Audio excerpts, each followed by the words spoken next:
এই ভাই, তোমার কি হয়েছে? আমাকে একটু পানি দাও, আমার অনেক কষ্ট আছে। হ্যাঁ ভাই, পানি দিচ্ছি। আরে আমার বোতলে তো পানি নেই। দাঁড়া ভাই, আমি এক্ষুনি পানি এনে দিচ্ছি।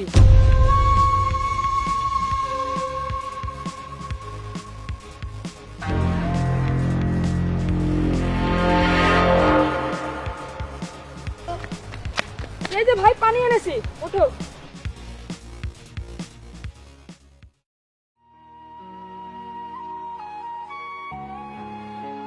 এখন তুমি ঠিক আছো ভাই? হ্যাঁ ভাইয়া, ঠিক আছে এখন। কিন্তু তুমি এখানে কি করছো? তোমার মা বাবা কোথায়? আমি খেলতে এসেছিলাম। ঠিক আছে ভাই, তুমি বাড়িতে যাও।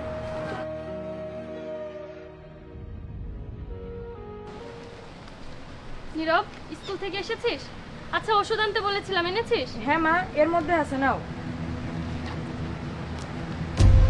আরে, তোর ব্যাগে এত টাকা কিভাবে আসলো? আর কে রাখলো তোর ব্যাগে এত টাকা? কি রে নীরব, বল, কিভাবে আসলো তোর ব্যাগে এত টাকা? কি? আমার ব্যাগে টাকা? কিন্তু কে রাখলো আর কিভাবে রাখলো? ব্যাগ তো আমার কাছেই ছিল।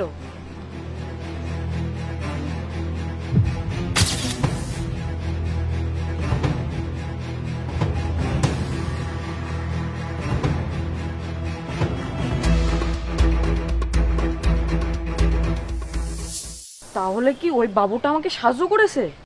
হে আল্লাহ, তোমার কাছে লাখ লাখ শুকরিয়া। তোমার পুরো বছরের স্কুলের বেতন বাকি, এখন পর্যন্ত কোনো পরীক্ষার ফি জমা দাওনি। ফাইনাল পরীক্ষার আগে যদি স্কুলের বেতন আর পরীক্ষার ফি জমা না দাও, তাহলে তোমাকে পরীক্ষা দিতে দেওয়া হবে না আর স্কুল থেকে বের করে দেওয়া হবে। স্যার, সব মিলিয়ে কত টাকা লাগবে? সব মিলিয়ে 10,000 টাকা তো লাগবেই।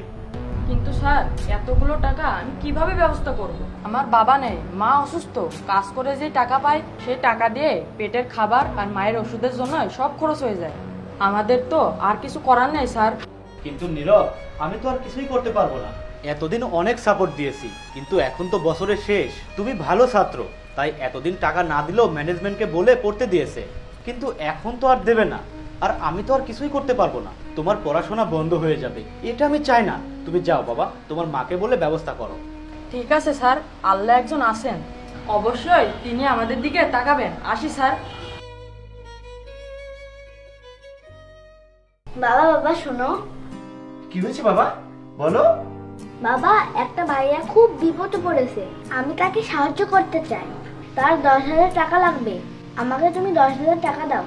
আলহামদুলিল্লাহ, আমার ছেলে এত ভালো কাজ করবে, একজনকে সাহায্য করবে, আর আমি টাকা দিব না? সেটা কি হয়? আমি অবশ্যই তোমাকে টাকা দিব বাবা। কিন্তু বাবা, তুমি যে টাকা দিয়ে ওই ভাইয়াকে সাহায্য করছো, এটা কিন্তু